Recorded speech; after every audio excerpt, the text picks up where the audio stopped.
If you want to get the maximum amount of profit from a website, you need to get as much traffic as you can. If you want to get the maximum amount of traffic to your website, you need to get to the top of Google. And if you want to get to the top of Google, you need SEO or search engine optimization. Search engine optimization is the process of optimizing a website so that Google will be more likely to index it and ensure that it ranks highly for the most relevant keywords and phrases. For example, if you have a website that sells hats, then you might try to get it to rank for the phrase buy hats online.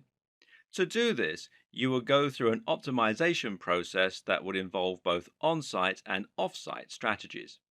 With any luck, you would eventually be able to get your website to the top of the SERPs, that's the search engine results pages, for that term, and thereby attract a huge amount of traffic. More importantly, that traffic would not just be from random visitors, but would instead be from specific people who are looking for hats. Better yet, those people will be looking for hats at the very point they came to your website. Why else would they search for hats? Which means they're ready to buy, and it should only take a small push to get them to make that decision. SEO can be a slow going process, but it's still possible to climb the ranks and get your website to a point where it will start getting more and more organic traffic from searches.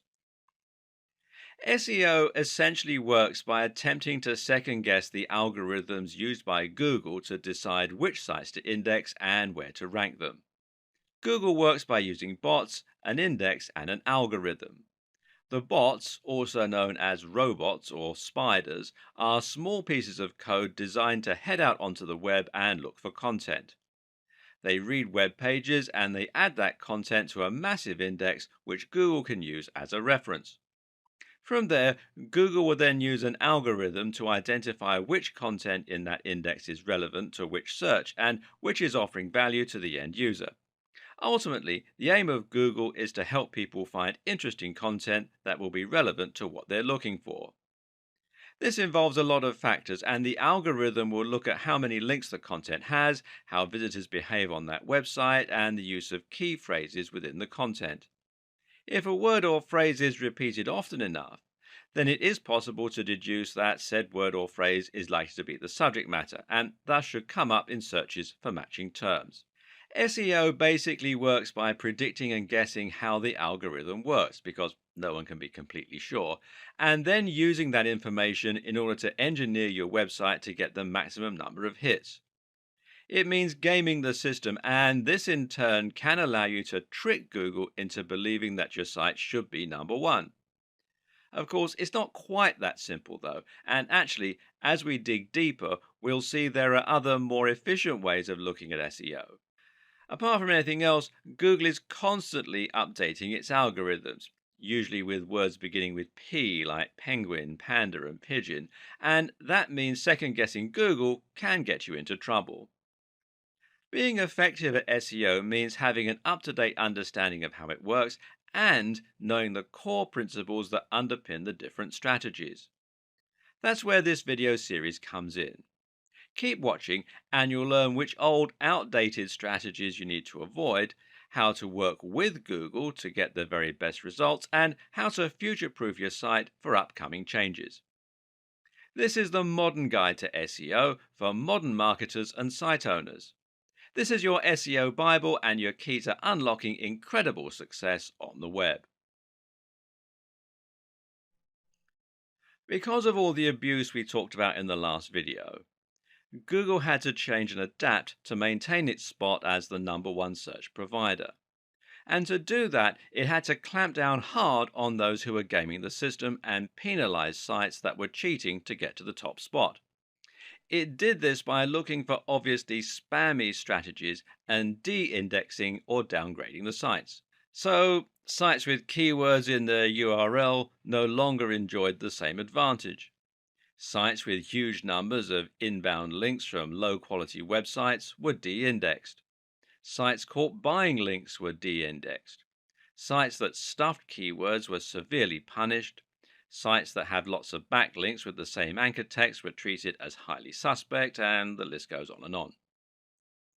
Meanwhile, Google started to show preference towards sites that were longer, that linked out to other quality resources, which previously would have hurt your SEO, and more. These changes came in the form of algorithm updates, which had recognizable animal names and which got a lot of press from the internet marketing community at the time. These were Penguin, which was designed to reduce the effectiveness of unnatural backlinks, and Panda, which was designed to favor sites that looked high quality. Google doesn't want a website owner to be able to artificially climb its SERPs. Rather, Google wants websites to climb the ranks only when they're genuinely valuable and popular with the audience.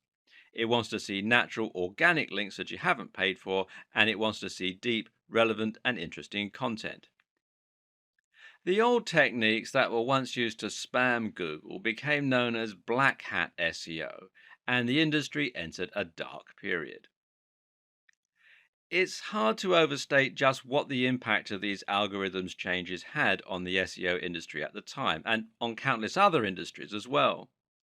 These changes ended up completely de indexing massive websites overnight. Sites that had followed conventional wisdom to get to the top spot on popular search were now completely de indexed, cutting off the vast majority of their traffic and sales. This led many to proclaim that SEO was dead, that it was no longer possible to game the system because you would be penalized for buying links or for stuffing keywords. And even if someone could break Google's new algorithm and work out a new way to game the system, it would only be a matter of time until Google changed its algorithms again. The industry as a whole was in trouble, and SEO became a dirty word. Many people felt that SEO and black hat SEO were synonymous, and more people began to turn to social media for marketing, with the likes of Facebook and Twitter massively on the rise.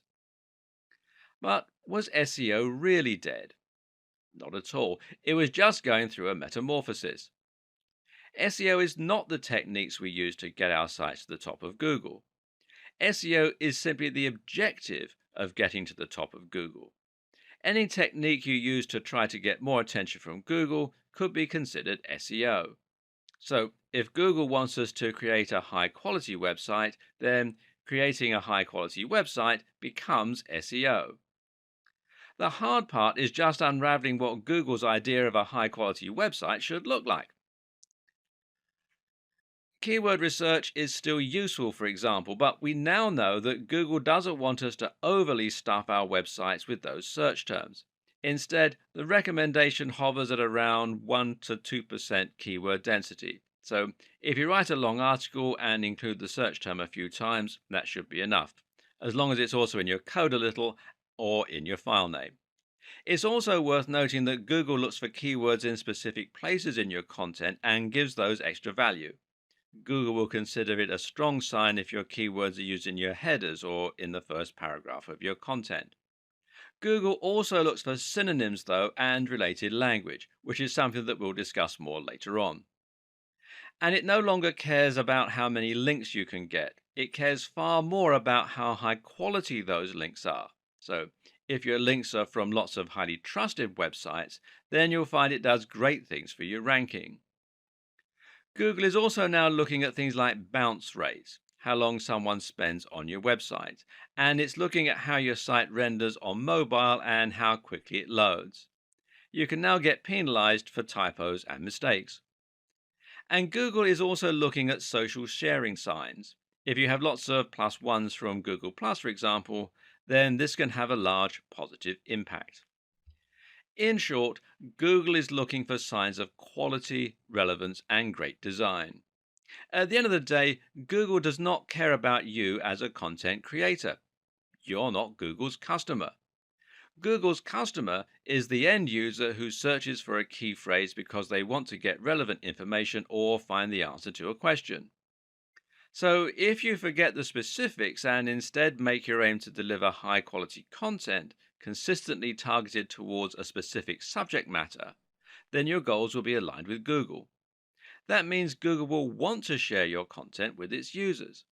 And it means that each update and change Google makes should actually benefit you as a creator.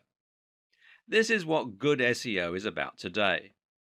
Forget trying to trick Google and instead think about your users and think about working with Google. We're going to start this series with a little history lesson. Why? Because understanding how SEO used to work, how it has progressed, and what you now need to avoid is a very good way of creating context and helping you to understand what SEO means today. When SEO was first born, Google's algorithm was a lot simpler and manipulating it to your own ends was a lot easier as a result. Back then, Google looked at two key factors in determining its rankings. Those factors were keyword density and links profile. Your links profile, also called your backlinks profile, is essentially determined by how many links you have pointing to your website coming from other sites. This serves two important roles. Firstly, links help Google's robots to find your website. Bots crawl the web by reading content and following links from one site to another. If you have a link on a site that Google has already indexed, then this will allow it to find yours and add it to the network. At the same time, Google views links as testimony, assuming that a website would only link to another website if it thought said website was good and had something valuable to offer its users. Google would also assume that if you have links from 20 websites about hats, then your site is probably going to be about hats as well, especially if the anchor text has your search phrase in it. The other factor was keyword density. Keyword density meant how many times your website would repeat the words that you were trying to rank for. The more content you had and the more often you repeated the same phrase throughout that content, the more likely you would ultimately be to get ranked for that search term and to show up high in the SERPs. Of course, it was also important to research the keywords and to make sure they were actually being searched for. For this, marketers could use Google's keyword research tool in order to check the volume of searches and to get an idea about how much competition there was. A savvy optimizer would then be able to look at terms with the highest search volumes and lowest amount of competition and then try to rank for those phrases specifically. This simple algorithm makes a lot of sense in theory and should have helped Google to find content that people will be looking for quickly and easily. It would read the content in order to see which site was the most relevant for that term, and it would look at which sites had the most links from other websites. But the problem was, people eventually cottoned on to the way this worked and began to take advantage of it. Search engine optimizers realized that all they had to do to get to the top of Google was to create as many links and as much content, with keywords, as possible. So webmasters began to spam link directories and content farms, submitting their links everywhere they possibly could. They began to pay other content creators to place links on their pages, and they would also trade links. Most websites ended up with a massive list of links somewhere on one of their pages, and these would just be other random sites that had contacted them and asked to exchange links. Worse was what started to happen to content. In a bid to create as much content as possible and to use the keywords as often as possible, creators began to churn out content in huge quantities while giving no regard to quality. They also began using keyword stuffing, which essentially means repeating keywords over and over again, even when it doesn't make any sense.